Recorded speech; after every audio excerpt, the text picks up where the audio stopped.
Durante quase 20 anos, o futebol nunca precisou responder uma pergunta, porque a resposta ela sempre foi a mesma: Messi ou Cristiano Ronaldo.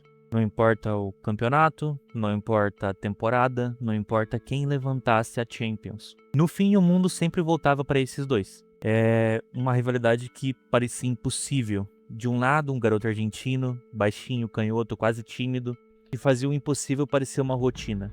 E do outro, uma máquina construída por uma obsessão imensa, um jogador que transformou disciplina em um talento bruto, e talento em uma carreira praticamente perfeita. Durante quase 2 décadas,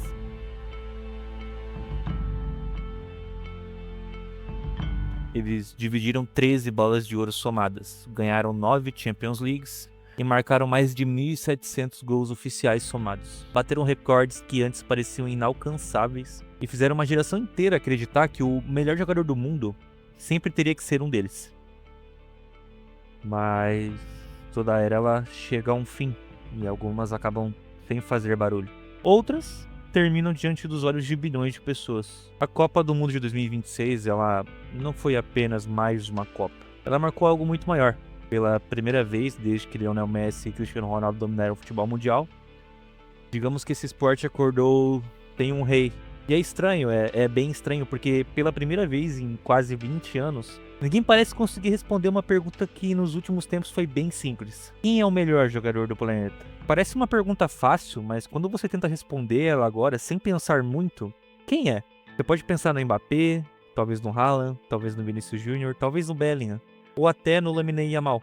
E sabe qual que é o detalhe mais curioso disso? É que se essa mesma pergunta fosse feita para 100 pessoas, talvez existissem 5 respostas diferentes. Só que há 10 anos atrás isso é impensável, porque durante toda essa era do Messi e do Cristiano tinha discussão, mas nunca existia dúvida. A discussão era simplesmente qual dos dois era melhor naquele momento. E hoje a dúvida é outra. Será que existe alguém que realmente é acima dos demais? Ou será que a gente está tentando substituir algo que nunca vai ser substituído? E foi aí que eu tive a ideia para esse vídeo, eu decidi investigar um pouco. Eu vou adotar como se fosse um caso policial, um mistério, uma busca por pistas, estatísticas, títulos, impacto, legado e características, qualquer coisa que evidencie ou que aponte, né, um verdadeiro sucessor desse legado que esses dois deixaram, porque na teoria se existe um trono, alguém tem que ocupar ele, não é? Bom, foi exatamente isso que eu pensei no começo. Então eu reuni os 5 maiores candidatos, os 5 nomes que dominam as conversas do futebol moderno, 5 jogadores completamente diferentes, 5 carreiras que tendem a ser extraordinárias, 5 histórias que parecem apontar para a mesma conclusão. Só que existe um problema, que quanto mais eu investiguei para esse vídeo, menos sentido essa busca tinha. Porque todas essas pistas levam para uma única resposta e ao mesmo tempo destruíam a mesma resposta que eu tinha. Então eu percebi uma coisa.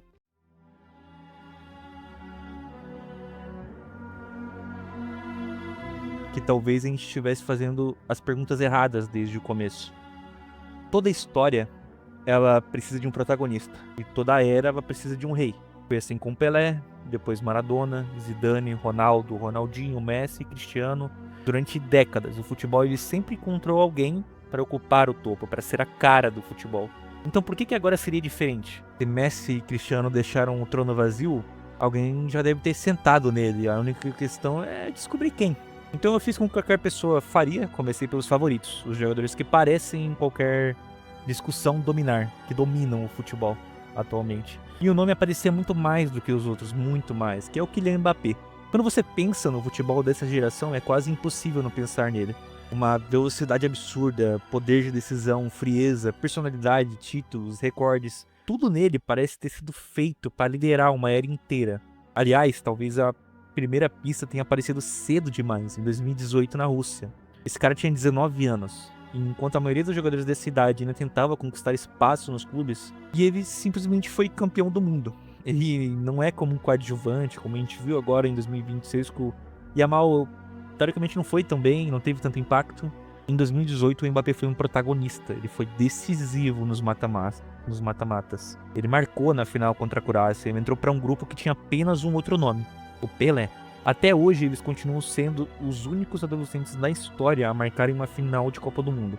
E naquele momento parece que foi inevitável, o próximo grande nome do futebol já tinha sido escolhido. E os anos passaram e a sensação só aumentou, e no Paris Saint-Germain ele empilhou gol, empilhou títulos nacionais, e foi o possível naquela, querendo ou não, essa geração muito vitoriosa do PSG com Mbappé e Neymar, um elenco muito estrelado, acabou que não teve títulos tão relevantes em nível extra-nacional, de certa forma. Mas ele virou o principal jogador do clube, superou as marcas que pareciam impossíveis, inclusive ultrapassou o próprio Edson Cavani e se tornou o maior artilheiro da história do PSG. Uma marca aí gigantesca e bem jovem. Mas o verdadeiro teste dele nunca foi a Ligue 1, sempre foi a Champions League, porque existe uma regra não escrita no futebol. Você pode dominar o seu campeonato, pode marcar 50, 60, 70 gols, pode quebrar recordes. Mas se você não brilhar nas noites de Champions, sempre vai existir aquela dúvida. E ele brilhou, chegou numa final, decidiu jogos enormes, marcou contra gigantes. E foi o pesadelo de praticamente todas as grandes defesas da Europa. E mesmo quando o PSG fracassava, a sensação era que ele fazia parte dele, entendeu? Depois veio outro capítulo, talvez o maior da carreira, a Copa do Mundo de 2022. Se existe um jogo capaz de definir o legado de um jogador, é uma final de Copa do Mundo. O Mbappé fez simplesmente uma das maiores atuações da história em uma decisão, 3 gols. Um hat-trick contra a Argentina do Messi, num jogo que muita gente considera a maior final de todos os tempos. E mesmo saindo derrotado, ele saiu daquela partida maior do que quando ele entrou, porque ninguém faz 3 gols numa final de Copa do Mundo por acaso.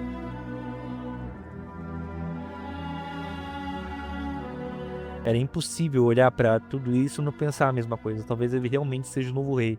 E a carreira dele parecia seguir exatamente o roteiro de uma lenda. Ele é jovem, decisivo, campeão, protagonista, mundialmente famoso, patrocinado pelas maiores marcas do planeta, reconhecido até por quem nem acompanha o futebol direito. E se alguém tivesse que substituir o Messi e o Cristiano, quem estaria mais preparado que o Mbappé? E aí que acontece algo curioso, né?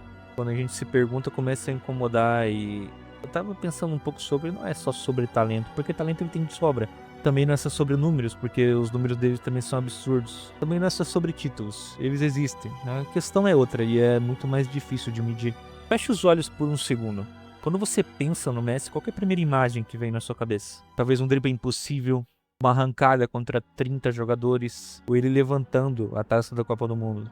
Agora pensa no Cristiano Ronaldo. Provavelmente você vai pensar na bicicleta que ele fez contra a Juventus, naquele salto inacreditável que ele deu, ou na própria comemoração dele, ou até as viradas impossíveis na Champions. Esses jogadores, eles não conquistaram apenas títulos, eles criaram momentos que viraram parte da história do futebol. Momentos que qualquer torcedor consegue lembrar instantaneamente. Agora faz o mesmo exercício com o Mbappé. Você percebe como é diferente? Ele tem grandes partidas, tem aquela final de Copa, tem grandes números, mas será que ele já criou uma era ou apenas se tornou o melhor jogador da era de transição? E aí é nesse momento que a primeira rachadura aparece, porque existe uma diferença enorme entre ser o melhor jogador do mundo e ser o jogador que define uma geração inteira.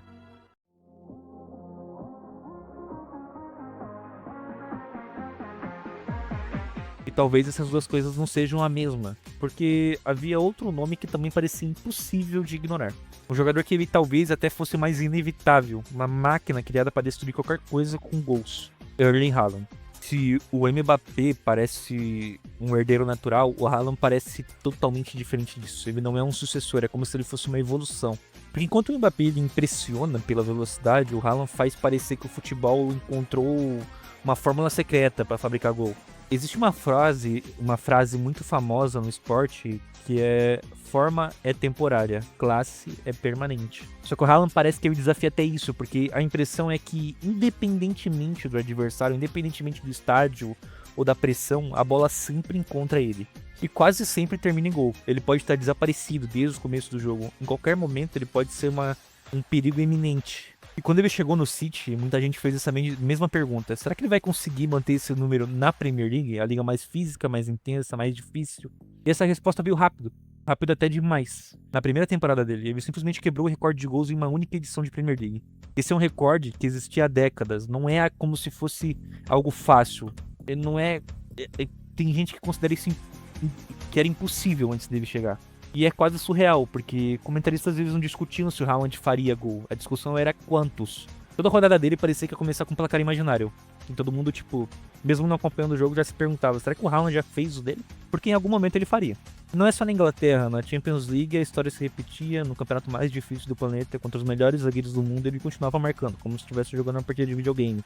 Ele é mais rápido, mais forte, mais alto e mais eficiente que qualquer um. E É como se você assistisse um centroavante criado em laboratório. Como se tudo nele fosse feito para ele ser melhor. Existe um dado que ajuda a gente a entender o tamanho disso, é que a maioria dos atacantes precisa de várias finalizações para marcar um gol. Só que o Haaland transformou essa eficiência em rotina em muitos períodos da carreira dele.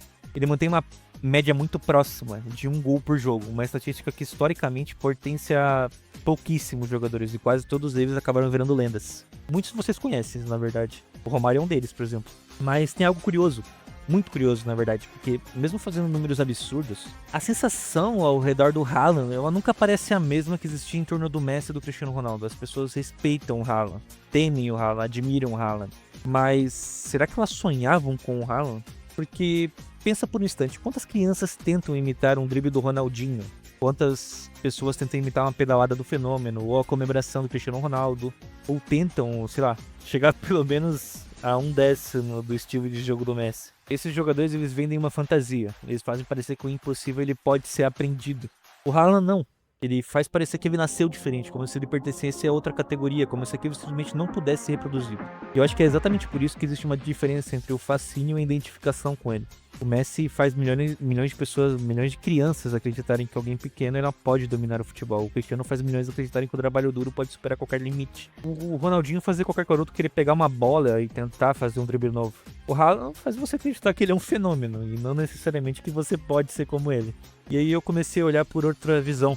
Não os gols, não só os títulos, não só os recordes, mas a história em si.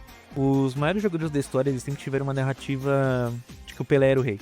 Maradona era o rebelde, Cruyff era o revolucionário, Zidane era o artista, Cristiano era a obsessão e o Messi é um gênio improvável. Mas qual que é a narrativa do Haaland?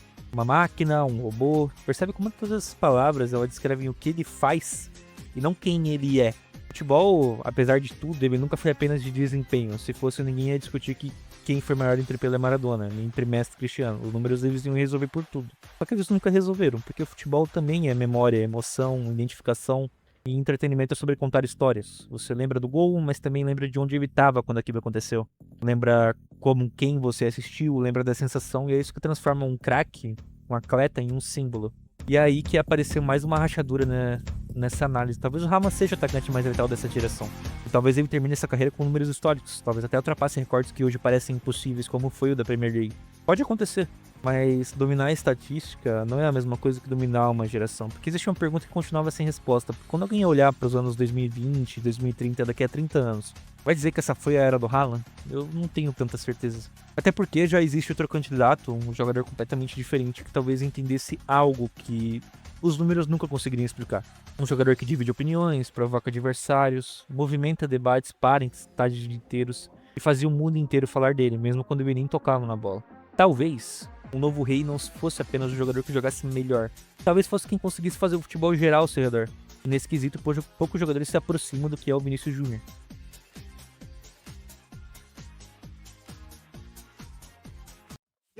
Até aqui a gente analisou duas coisas que sempre definiram um rei, números e títulos, mas talvez o futebol nunca tenha sido decidido só por isso. Porque existe um terceiro elemento muito mais difícil de medir, que é impacto. Existem jogadores que entram em campo, jogam, marcam e vão embora. E existem jogadores que mudam completamente o ambiente só por estarem ali. Antes da bola rolar, o estádio já fala deles, os adversários já pensam neles. As manchetes já estão prontas, as redes sociais já estão esperando por qualquer detalhe que possa sair desse cara.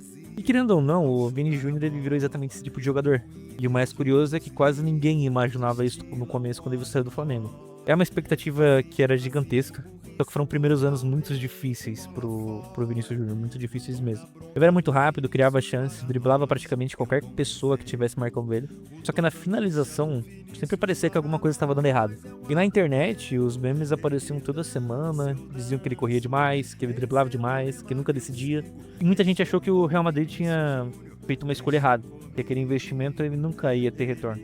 Só que existe uma característica muito comum entre quase todos os jogadores grandes da história. Eles aprendem e continuam evoluindo, mesmo quando o mundo inteiro possa já ter esquecido deles. E foi exatamente isso que aconteceu com o Vinícius Júnior. Temporada após temporada, Vinícius foi ficando mais completo, mais inteligente, mais decisivo, com mais frieza, até que aquele garoto criticado virou o protagonista do maior clube do planeta. Existe um momento que simboliza muito essa transformação, que é a final da Champions League de 2022 contra o Liverpool. Talvez o jogo mais importante da temporada. Quem marcou o gol do título foi o Vinícius Júnior. Não foi o Benzema, não foi o Modric, não foi o Kroos. Foi ele. Um garoto que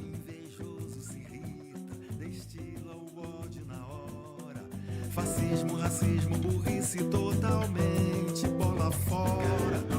poucos anos antes era um motivo de piada. E ali alguma coisa mudou, não apenas dentro de campo, mas na forma como o mundo enxerga o Vinícius, porque grandes jogadores fazem gols importantes, grandes jogadores são perseguidos dentro e fora de campo.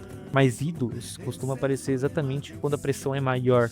Só que a história dele, ela nunca ficou restrita ao futebol, muito pelo contrário, ela ultrapassou as 4 linhas, infelizmente. O Vinícius também passou a enfrentar uma das faces mais feias do esporte. Os casos de racismo que ele sofreu na Espanha rodaram o mundo, estádios inteiros, insultos, manchetes, debates. E pela primeira vez em muito tempo, um jogador de futebol deixou de ser notícia apenas pelo que ele fazia dentro de campo.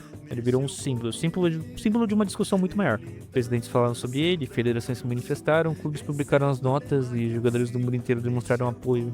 Até que quem nunca assistiu futebol passou a conhecer o nome do Vinícius Júnior. E isso é raro, muito raro, porque impacto não se mede apenas em gols, também se mede em relevância. E enquanto tudo isso acontecia, dentro de campo ele continuava crescendo. Dribles, assistências, gols decisivos, Champions, La Liga, Mundial. O protagonismo que parecia impossível alguns anos antes agora era a realidade. Então, será que finalmente encontramos? Porque, pensa comigo, ele joga no maior clube do mundo. Decide finais. É um dos rostos mais conhecidos no futebol mundial atualmente. Tem personalidade, não foge de entrevista, não tem medo de verdade, provoca e é provocado, faz as pessoas sentirem alguma coisa. Tudo isso lembra bastante os grandes protagonistas da história do futebol.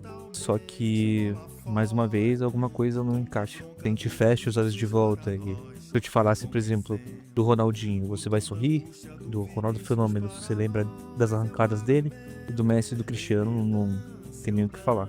Mas quando a gente fala do Vinícius Júnior, qualquer primeira coisa que vem na sua cabeça, qualquer primeira palavra, talvez cada pessoa responda uma coisa diferente. Alguns vão dizer drible, outros vão dizer velocidade, outros vão lembrar dos episódios de racismo que ele sofreu. Provocação, Champions. Você consegue perceber que, igual aos outros jogadores, nunca tem uma imagem definitiva do que ele representa? E talvez isso aconteça porque o Vinícius Júnior representa exatamente o que é o futebol moderno. É um futebol onde o jogo não termina quando o árbitro apita a partida e continua. Nas redes sociais, programas esportivos, podcasts, cortes, memes, qualquer discussão. Hoje um jogador não compete apenas pelos títulos que ele joga. Ele compete por atenção. Cada entrevista, cada postagem, comemoração, gesto. Tudo é conteúdo, tudo vira debate, tudo vira algoritmo. O Messi e o Cristiano, querendo ou não, eles foram os primeiros grandes superastros da era das redes sociais. Mesmo assim, ainda pertenciam a um futebol onde o centro de tudo era o campo mesmo. O Vinícius já nasceu em outro cenário. Hoje, às vezes, parece que um lance dura 15 segundos e a repercussão dele 15 dias. Foi nesse momento que eu percebi que talvez a gente estivesse comparando jogadores que vivem em esportes diferentes. Não porque as regras mudaram, mas porque o mundo mudou. O futebol do Pelé era outro. O do Maradona também. O do Ronaldo Fenômeno, Ronaldinho, Messi, Cristiano e agora o do Vinícius. Todos eles jogam futebol, mas todos viveram realidades completamente diferentes. E eu continuei raciocinando, me fazendo roteiro pra esse vídeo, porque apesar de tudo, eu ainda não conseguia afirmar que esse também era um jogador capaz de definir toda uma geração. E aí quando eu comecei a perder um pouco da certeza e surgiu também outro nome impossível de ignorar.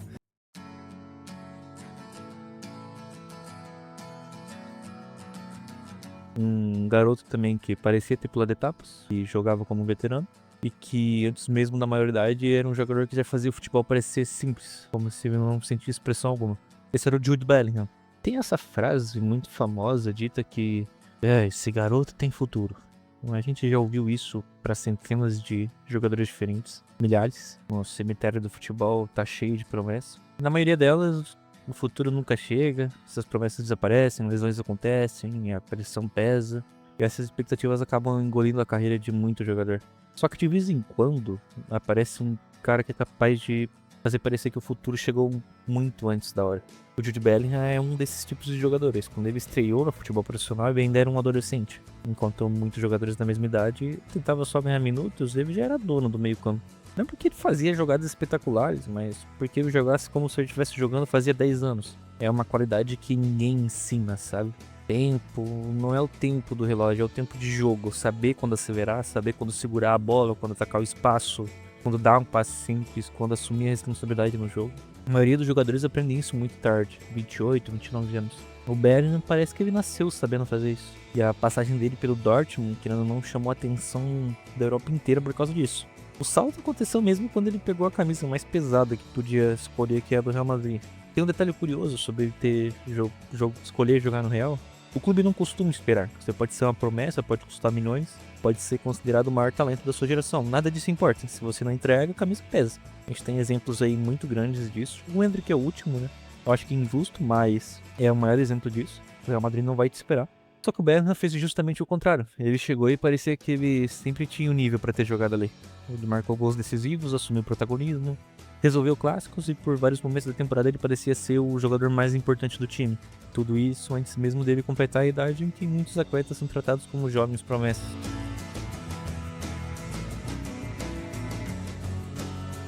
Mas eu olho pro personagem do Bellingham no futebol, é mais difícil você encontrar defeitos nele, porque ele não é só um meia, ele também não é só um volante, nem só um armador. Ele faz um pouco de tudo. Ele defende, ele cria, ele ataca, finaliza, conduz, pressiona, ele marca muito bem também e é um bom líder. É aquele tipo de jogador que faz um treinador ir para um jogo dormindo bem tranquilo, porque independentemente do jogo, ele encontra uma maneira de participar. É difícil você achar um jogo ruim do Bellingham. Talvez essa seja a maior qualidade dele. Ele melhora o time inteiro. Nem sempre é o cara que vai estar nas manchetes, nem sempre é o cara que vai ser o artilheiro, mas quase sempre é o que faz o coletivo funcionar melhor. Mas será que a gente realmente encontrou? Eu acho que não.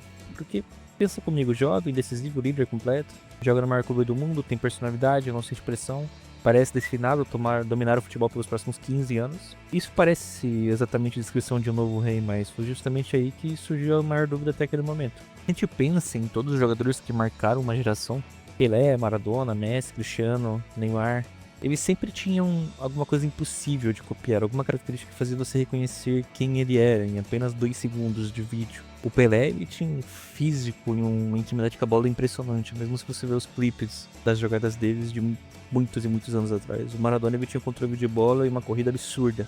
O Ronaldinho era muito criativo, ninguém consegue fazer do mesmo estilo que ele fazia. O Messi tem dribles curtos que chega a beirar o impossível. E o Cristiano, acho que é um dos jogadores mais completos que esse futebol já produziu. E o Neymar é um outro talento absurdo, com e sem a bola, finalizando e criando jogadas. Então, é aí que eu tentei responder outra pergunta. Qual que é a jogada do Bellingham? Qual que é o movimento que ele vai fazer? Uma criança vendo ele vai dizer, porra, eu quero aprender isso. Percebe como é difícil? E não é uma crítica ao Bellingham, ele é um jogador excepcional, mas tem uma diferença enorme entre você ser completo e você ser inesquecível. Os maiores ídolos da história, eles nunca foram perfeitos, eles eram únicos. Até os defeitos deles ajudaram a construir a imagem de quem eles eram. Cristiano era chamado de fominha na época do United. O Ronaldinho de irresponsável, o Maradona de caótico e o Neymar... Enfim, o Neymar já recebeu todos os hates que ele recebeu a carreira inteira. O Messi é um dos únicos que a gente pode dizer que ele nunca recebeu um hate tão grande. Ainda mais agora, que ele já foi campeão por da Copa do Mundo antes, o único hate que ele tinha era de não ter sido campeão do mundo. Enfim, essas imperfeições acabaram se tornando parte da identidade deles. O Bellingham, ele parece quase perfeito, talvez seja exatamente esse o problema dele, porque perfeição inspira respeito, mas nem sempre cria uma obsessão. O futebol nunca foi apenas eficiência. Ele também é o exagero, o improviso, personalidade. É um jogador capaz de fazer 50 mil pessoas levantarem da cadeira antes mesmo de concluir a jogada. Então eu comecei a perceber um padrão. O Mbappé era um cara veloz, o Haaland é um cara finalizador, o Vini tinha um certo impacto, o Bellingham é um jogador completo. Cada um domina uma parte daquilo que o Messi e o Cristiano representavam no futebol. Mas nenhum deles era capaz de reunir tudo igual os dois. E pela primeira vez eu fiquei travado fazendo esse roteiro, porque todos são muito fortes, todos têm bons argumentos, todos parecem capazes de dominar o futebol. E ao mesmo tempo nenhum deles parece grande o suficiente para carregar o peso de uma geração inteira. E aí que vem o último nome. Ele é bem diferente de todos os outros, ele nem deveria estar nessa conversa ainda, mas pela idade, pela experiência, pela lógica, nada fazia sentido. Mas o futebol raramente ele respeita a lógica, porque às vezes surge um garoto tão absurdo que faz o mundo inteiro esquecer quantos anos ele tem. Um garoto que antes mesmo de completar a maioridade, ele já é comparado ao maior jogador da história do clube onde que ele nasceu.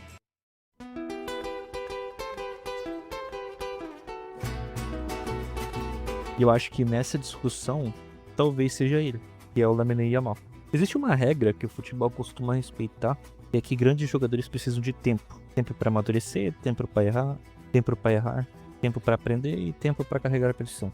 Só que de vez em quando o futebol ele quebra essas suas próprias regras naturais. O Lamine Yamal parecia jovem demais pra estar onde ele tá. E na verdade ele ainda é. Enquanto o Mbappé, Haaland, Vinícius e o Bellingham eles já têm temporadas inteiras de alto nível, o Yamal ainda tá descobrindo o que é ser um jogador de futebol. E mesmo assim o mundo inteiro já fala dele como um fenômeno. Isso por si só já é bem assustador, porque existe uma diferença enorme entre você ser uma promessa e você carregar a expectativa de substituir uma geração inteira. A camisa do Barcelona em si, ela nunca foi leve, só que tem um detalhe que torna tudo ainda mais difícil. Porque antes do Yamal, ela é usada pelo maior jogador da história do clube, e que entra na discussão de maior jogador da história, que é o Lionel Messi. E isso muda tudo, porque qualquer garoto que surge da base do Barcelona, inevitavelmente escuta a mesma frase. Será que esse é o novo Messi? É uma comparação injusta e é cruel, porque ninguém deveria começar a carreira tentando alcançar quem já foi o maior de todos. Só que no Yamal tem algo diferente, cara. Ninguém precisava forçar essas comparações, elas simplesmente vinham à tona porque o jeito de conduzir a bola, o pé esquerdo dele, a calma para decidir, personalidade, capacidade de driblar em espaços curtos. É impossível assistir sem lembrar o Messi ou sem lembrar do Neymar, por exemplo. São muito parecidos. Só que o mais impressionante dele não é nem o talento, é a naturalidade com que ele faz isso. Existe uma pressão natural do jogo que destrói muitos jogadores. A pressão de errar, o Yamal não parece conhecer ela. Ele recebe a bola como se ele estivesse jogando na rua e tenta o drible, arrisca um passe, chama a responsabilidade. É como se 80 mil pessoas no estádio não fizessem a mínima diferença. Eu acho que isso é o que me chama mais atenção. Jogadores muito jovens, normalmente eles jogam com medo. Medo de perder a bola, medo de errar, medo das críticas. O Yamal faz o contrário. Ele parece jogar só por jogar, por diversão. E realmente alguém que tá apaixonado por aquilo que tá fazendo. E eu acho que é aí que eu comecei a acreditar de verdade, assim, que ele é uma das maiores referências para essa futura geração. Porque pensa comigo, o Messi apareceu muito jovem, o Pelé também, o Ronaldo Fenômeno também. A história do futebol, ela sempre teve muito espaço para gênio precoce. E não surpreenderia a gente acontecer de novo. Os recordes começaram a cair, o jogador mais jovem fazer isso, o jogador mais jovem conquistar aquilo, o mais jovem decidir aquele outro jogo. E a cada semana esse cara vai conquistando novas marcas, como se a idade tivesse deixado de importar.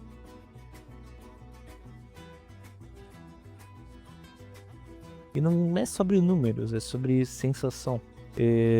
Existe uma pergunta muito simples Quando foi a última vez que você parou tudo só pra assistir um jogador? Não porque seu time tava jogando, mas porque você queria ver o que aquele cara ia fazer. Pra mim, pelo menos, foi isso que aconteceu com o Yamal. Eu liguei a televisão várias vezes no jogo do Barcelona pela La Liga por curiosidade, cara. Eu queria saber o que de diferente poderia acontecer. E é isso. É uma característica rara, muito rara, hoje em dia. O Messi fazia isso, o Ronaldinho fazia isso, o Neymar fazia isso, mesmo quem torcia contra assistia. Porque tem a possibilidade de você, cara, ver alguma coisa diferente. E aí que todas essas peças elas se encaixam pra mim. Talento, carisma, precocidade, criatividade, personalidade, a sensação de assistir alguém diferente. E é aí que talvez o novo rei talvez estivesse bem nos nossos olhos, mas cada argumento ele até parece confirmar essa conclusão. Porque se você parar pra pensar, o Barcelona ele volta a ter um símbolo, volta a ser temido, a Espanha encontra um novo protagonista, ainda mais agora que foram campeões do mundo. Apesar do Yamal não ter feito uma boa Copa, mas estava voltando de lesão. O Barcelona se reencontrou, patrocinadores chegaram, capas de jornal, comparações, expectativas, tudo parecia seguir exatamente aquele roteiro. Mas aí que vem alguma coisa que me incomoda, sabe? Uma pergunta bem pequena. Porque eu tava tentando bater de lado a lado se o Yamal ele tem mesmo essa capacidade de ser igual ao Messi. Mas eu tentei entender quem que o Yamal realmente é.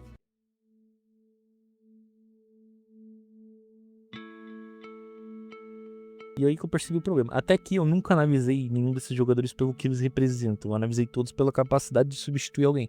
O Haaland precisava ser o novo Cristiano Ronaldo, o Yamal o Messi. O Mbappé precisava dominar como os dois dominaram. O Vinícius precisava carregar o futebol brasileiro nas costas como muitos já carregaram antes. E o Bellingham tinha que ser a referência de uma geração da Inglaterra. Só que nenhum deles tinha o direito de simplesmente ser eles mesmos. Porque eu acho que talvez o erro ele não tenha sido escolher um candidato errado ou colocar expectativas na pessoa errada. Talvez o erro fosse acreditar que precisava existir um candidato para esse trono.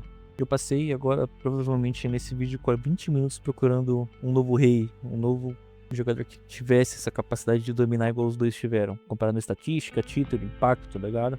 Só que, se você parar pra pensar, eu tô cometendo o mesmo erro que todo mundo comete. Eu não tava tentando entender o futuro, mas tava tentando recriar o passado. E aí que a verdadeira resposta, ela aparece, né? Porque se você pensa em que esses 5 jogadores podem ter 5 carreiras extraordinárias, 5 jogadores que por motivos diferentes pareciam ser capazes de ocupar o lugar mais alto do futebol, em algum momento cada um deles pode ter convencido a gente durante esse vídeo. Você ouve os argumentos, eles começam a fazer sentido e o narrador te apresenta outra opção, apresenta novos argumentos, começa a fazer mais sentido ainda.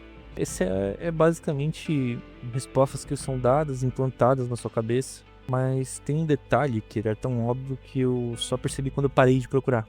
Nenhum dos maiores jogadores da história foi escolhido para substituir alguém. O Pelé nunca foi o novo Di Stéfano, o Maradona nunca foi o novo Pelé. O Cruyff nunca tentou ser o Garrincha, o Fenômeno nunca quis ser o Maradona, o Ronaldinho nunca foi apresentado como o novo Ronaldo. O Messi não entrou em campo tentando substituir o Ronaldinho e nem o Cristiano acordou pensando em superar o Messi. Eles simplesmente seguiram a carreira dele normalmente. Eles nunca continuaram uma história, eles sempre começaram outra. Talvez seja exatamente isso que faz uma era nascer. Não é quando aparece alguém parecido com o anterior, é quando aparece alguém impossível de comparar.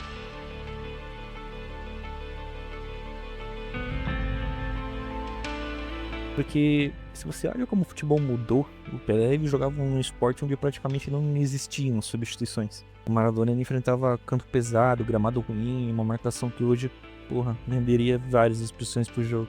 O Fenômeno basicamente ele revolucionou a posição do atacante moderno. O Ronaldinho transformou toda a criatividade que ele tinha num espetáculo. Teve provavelmente o maior auge de um jogador. O Messi redefiniu o esporte por completo, em questão de drible em velocidade, controle de bola. A posição do falso 9 basicamente foi criada pelo Messi, se for parar pra pensar. E o Cristiano redefiniu o que é ser um atleta nesse esporte. Eu acho que o Cristiano tem esse papel muito grande e a gente vê o futebol como ele é hoje. Em quão é alto o nível físico que os jogadores precisam ter para jogar hoje em dia. Só que nenhum deles dominou o mesmo futebol, porque o futebol ele nunca parou de mudar e nunca vai parar. E talvez essa seja a maior pista que a gente acaba ignorando. Hoje os jogadores eles disputam mais partidas do que nunca, viajam mais, são cobrados 24 horas por dia. Cada erro deles vira um corte nas redes sociais, cada gol vira um vídeo de 15 segundos, dezenas de manchetes. O futebol ele deixou de acontecer apenas aos finais de semana e agora ele nunca acaba. Existe uma geração inteira que conheceu o Messi pelos melhores momentos do YouTube. Outra que descobriu o Cristiano pelos vídeos curtos. Hoje existem milhões de crianças que acompanham jogadores pelo TikTok antes mesmo de assistir uma partida de futebol completa. E a forma de consumir o futebol mudou. E quando a gente muda a forma de consumo, muda também a forma que a gente cria os ídolos. Antes existia uma estrela e o resto orbitava ao redor dela. Hoje o cenário é completamente diferente. Em um fim de semana, o Mbappé pode decidir um clássico. No outro, o Haaland vai e faz um hat-trick. Aí o Vinícius resolve uma Champions, o Bellingham domina um meio campo e a Yamal inventa um lance que toma conta da internet. E no dia seguinte já existe outro assunto. A atenção ficou muito fragmentada. O futebol também. Eu acho que é por isso que ninguém consegue dominar o esporte como o Messi e o Cristiano Ronaldo dominaram. Não porque faltam qualidade nos jogadores, mas porque sobrou informação. Pensa na última vez que existiu uma discussão séria sobre quem era o melhor do mundo. Ela durava meses, às vezes anos, até ter a resposta. Hoje a resposta ela muda de uma semana para outra. Depois de um hat-trick, vem um novo favorito. Depois de uma lesão, esse cara desaparece da conversa. Aí depois de uma grande atuação, outro nome assume o lugar. Não é que os jogadores tenham ficado piores, talvez é que esse trono simplesmente deixou de existir. E aí que eu encontrei a resposta para a pergunta que abriu esse vídeo. Quem será o novo rei do futebol, né? E eu acho que talvez ninguém. Eu acho que a nova era do futebol ela seja justamente a primeira em décadas, que ela não vai ter um único rei. Eu acho que é uma era onde vão existir vários protagonistas, vários estilos, várias formas diferentes de ser extraordinário. O Mbappé nunca vai precisar dominar essa geração como o Messi e o Cristiano fizeram. O Yamal também não precisa ser igual ao Messi, o Vinícius não precisa carregar sozinho o futebol brasileiro. O Haaland também não precisa provar que ele é mais do que uma máquina de gols e o Bellingham não precisa ser a face de uma geração inglesa inteira. Eles provavelmente só precisam fazer aquilo que todos os grandes já fizeram, criar o próprio legado deles. Eu acho que o maior erro que a gente comete é achar que a história do futebol funciona como uma fila. Um rei sai, o outro entra e tudo continua igual. Nunca foi assim. E talvez nunca vai ser. O Messi e o Cristiano não deixaram apenas um espaço vazio. Eles encerraram um capítulo que provavelmente nunca mais vai ser escrito da mesma forma. É um período em que os dois maiores atletas, ao mesmo tempo, com os maiores títulos, os maiores números e a maior rivalidade, e a atenção de praticamente todo o planeta. Isso aconteceu uma vez, e é justamente por isso que é tão especial, cara. E é triste a gente saber que talvez esse ano ou no próximo os dois se aposentem, porque a gente se confundiu a exceção com a regra, e por isso a gente ainda espera que a próxima exceção apareça. Só que talvez ela nunca vai aparecer. Talvez daqui a 20 anos alguém assista os melhores momentos do Mbappé ou do Haaland, talvez diga que o Vinícius marcou uma geração, ou que o Yamal mudou o futebol, ou que o Bellingham, depois dessa Copa do Mundo, conquistou tudo que ele podia. Mas sabe o que é o mais bonito nisso? É que nenhum deles precisa ser o próximo Messi, nenhum deles precisa ser o próximo Cristiano Ronaldo. Porque se eles deixarem essa marca, já vão ter feito algo extraordinário.